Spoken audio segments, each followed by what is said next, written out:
Welcome to Beyond Measure. We'll open up Make the Cut cutting software, then click on File, Open, and locate our TiffanyDoodles.com candle digistamp. I wasn't happy with the shape of the shadow for what I'm needing, so I went into the Make the Cut gallery and searched oval to try to find a different shape that would make a gray aperture in our card. Click on Download, and there you have it. Place on your mat where you would best like to use it, and then delete the images in which you will not be using. This is a beautiful shape. Now select all, and we'll go over to our layers to close the eye on the things that are not going to be in use. Click on the basic shapes, locate a rectangle, size 8.5 by 5.5, and place as needed on your mat. Open the eye on the oval and move things around a bit so it's easier to work with. Place the oval on our card base for the aperture.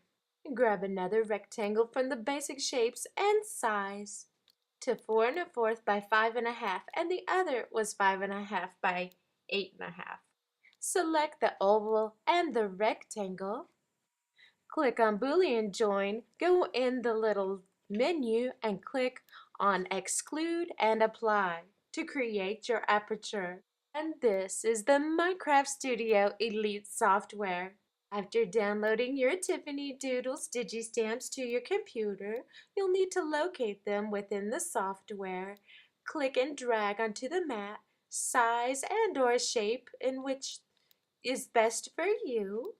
These are Ornament 1, Ornament 3, and Holly Candle. These were used for the Christmas craft event at Beyond Measure. I hope you'll join in the fun. We do not need the bows, so we're electronically deleting them with the digital punch, keeping the outer portion. After flipping and putting in landscape, you'll need to save both files, all in landscape, but one flipped and one not flipped. Locate them within your pixel trace of Make the Cut software. At the bottom of the pixel trace window, it doesn't show this. Click on Texture and Blackout to create the print and cut file. And this is the print preview that you will get right before clicking on Print. Before cutting a print and cut with your Make the Cut and Zing, you'll need to calibrate the laser. You'll see the small little 4 registration marks in the corners, and you'll line those up when you're going to print and cut with your laser on your Zing. And then this is where the miracle happens. It's so awesome. La! I can hear the angels singing. This is an Oriental Trading double-sided adhesive sheet. And through each registration mark, I am poking a straight pin to make a mark on my adhesive sheet. Next, take a marker and put a little mark over each pinhole. You have created laser registration marks for your adhesive sheet. Cut in 2 passes. And now we get to cut the red cardstock from Click and Cut by Whirlwind using the aperture card that we created in Make the Cut. I also cut an aperture insert out of scrap paper, ran it through the 5-inch Xyron, create a sticker machine, and then got a little scrap piece of the Tim Holtz tissue wrap composer, crumpled and then uncrumpled it, and just pieced it on top of my aperture frame. This is a bit white for my liking, so I'm going to ink it.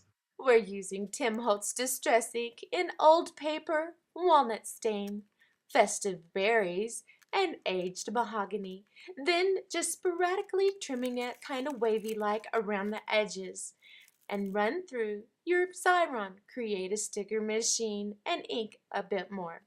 And apply to the front of your aperture card. Score in half at 4 1/4. Then fold. This is the ultimate crafter's companion. Fun, fun! This is the Faber-Castell metallic gel sticks. These are the same as the gelatos, but yet they were created for kids and they are much less expensive. This was a rectangular insert that was created also in Make the Cut. It measures 4 3/4 of an inch by 5 1/2, scoring it at 1/2 inch in and adhere inside the crease of your card. Run the Holly Digistamp by TiffanyDoodles.com through the Xyron Create a Sticker machine. You'll need one and another that is flipped. And you'll need two double-sided adhesive cutouts of the candle. Then place upon your image. Brayer to make sure it's stuck beautifully. I'm having to do this one a little bit different because I didn't flip the image. Apply the double-sided adhesive sheet from Oriental Trading and Brayer. Peel off backing and the fun begins. I'm trimming off the top part in which is a little bit curled. In a different container, this is the Donna Salazar Fairy Dust Fine Iridescent Glitter.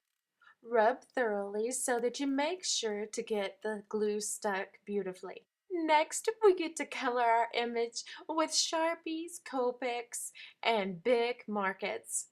These are all permanent markers, and thanks so much to the Frugal Crafter for teaching us this method.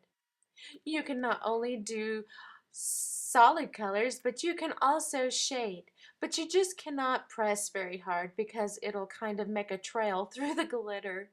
So I did the lightest color of green all over, then placing the darkest green in the center and then blending. Now I'm using a Copic red because it's a bit lighter than the Big Market.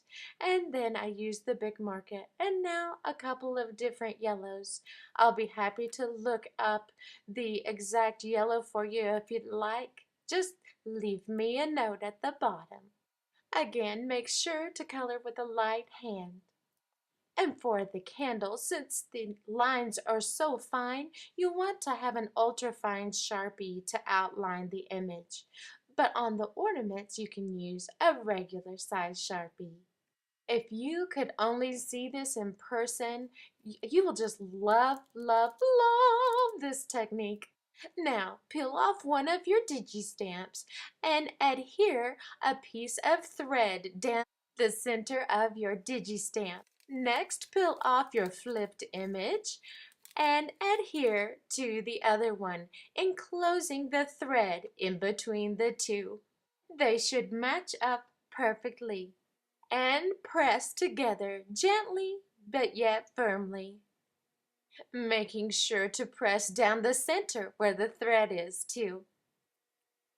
Watch this. Isn't that cool?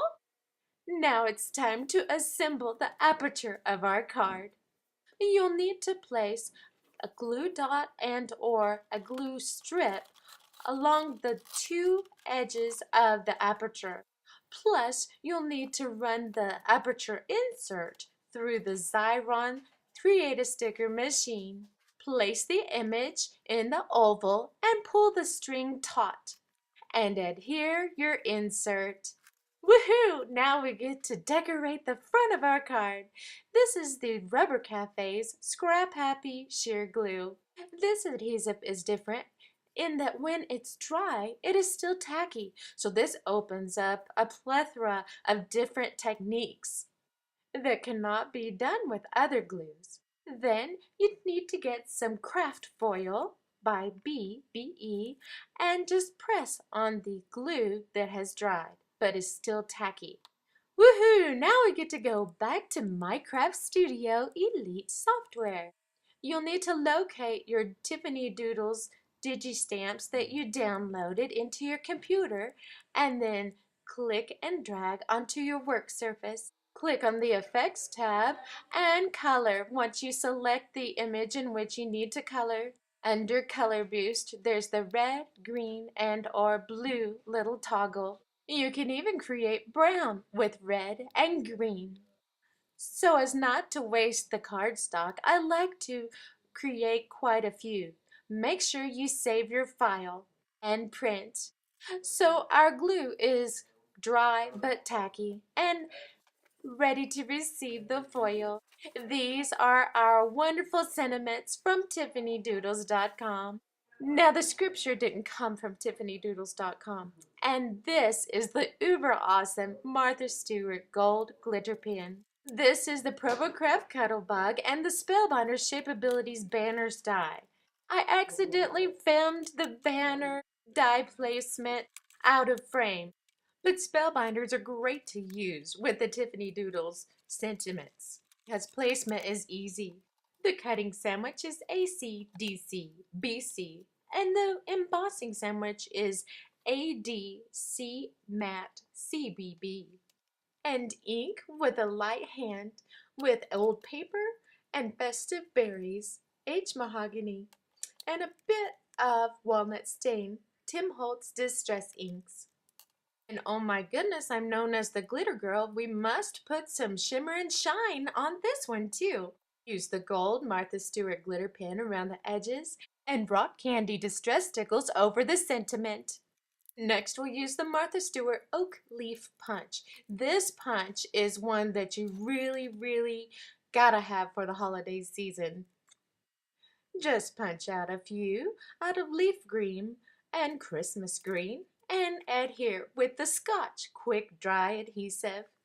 Next, adhere the banner with Zot's 3D glue dots. Because I did not decorate the insert before adhering to my card, I'm having to place a scrap piece of paper behind to do so. This is the Tim Holtz Stampers Anonymous Joyful Song Christmas stamp set, and I'm using the clear embossing ink by Tim Holtz, which is Distress ink, along with the Stampendous transparent embossing powder to create this on tonal effect. You know, I think I'm going to add this effect to other parts of the card too. It turned out so great. You could use it as a resist too. And this is our completed project. Thank you so very much for watching. Go light your world and be blessed beyond measure.